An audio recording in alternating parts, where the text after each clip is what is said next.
বাংলাদেশের উত্তরে জেলা কুড়িগ্রাম এবং এই কুড়িগ্রামের সীমান্তে ঝুলে থাকে আমাদের বোন ফেলানির লাশ।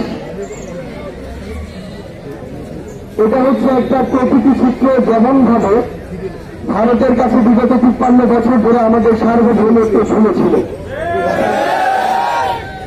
আমরা আমাদের জায়গা থেকে একটি জিনিস মনে করি, যদি কোন রাষ্ট্রের সাথে কোন রাষ্ট্রের ক্ষমতার, ন্যায্যতার এবং আত্মসম্মানের সম্পর্ক থাকে, তবে এক রাষ্ট্র কখনো আরেক রাষ্ট্রের একজন নাগরিককে এভাবে সীমান্ত ঘুরিয়ে হত্যা করতে পারে না।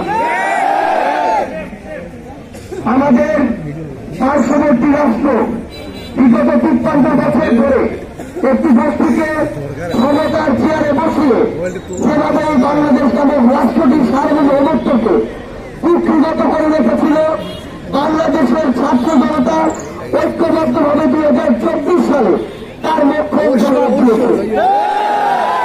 বাংলাদেশের পক্ষ থেকে আমরা শুধুমাত্র আমাদের প্রতিবেশী রাষ্ট্র নয়, পৃথিবীর প্রত্যেকটি রাষ্ট্রকে একটি কথাই বলতে চাই, আজকের পর থেকে আমার বাংলাদেশের কোন নাগরিকের দিকে যদি কেউ এমন শকুনের দৃষ্টিতে তাকানোর চেষ্টা করে, তবে সেই দৃষ্টি উঠতে ফেলার জন্য বাংলাদেশের ছাত্র জনতা যথেষ্ট। আমরা আজকে এই মার্চ ফর ফেলানির পক্ষ থেকে শুধু একটি কথাই বলতে চাই, আর যদি আমার কোন ভাই কিংবা আমার কোন বোন আমাদের ওই সীমান্তে ওই তারকাটায় তাদের লাশ ঝুলে থাকে, তবে আমাদের আজকের যে মার্চ ফর ফেলানি, সেই মার্চ ফর ফেলানি ওই তারকাটাকে উদ্দেশ্য করে মার্চ করবে। আর যদি আমাদের পরবর্তী ওই মার্চ তারকাটাকে উদ্দেশ্য করে হয়, তবে আমাদের এই লক্ষ্য তারকাটাকে ভেদ করে যতদূর দৃষ্টি যায় ততদূর যাবে।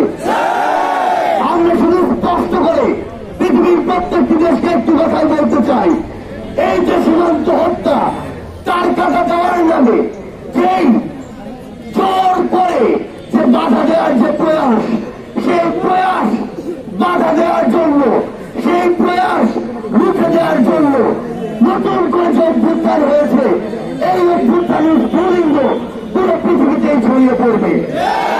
আমরা আজকে এই কুড়িগ্রামের মার্চ ফর ফেলানির শুরুতে একটি কথা আপনাদেরকে বলতে চাই, আমরা আর বাংলাদেশের সীমান্তে কোন লাশ দেখতে চাই না। আমাদের বাংলাদেশের যত নাগরিককে ওই সীমান্তে লাশ করা হয়েছে, তাদের বিচার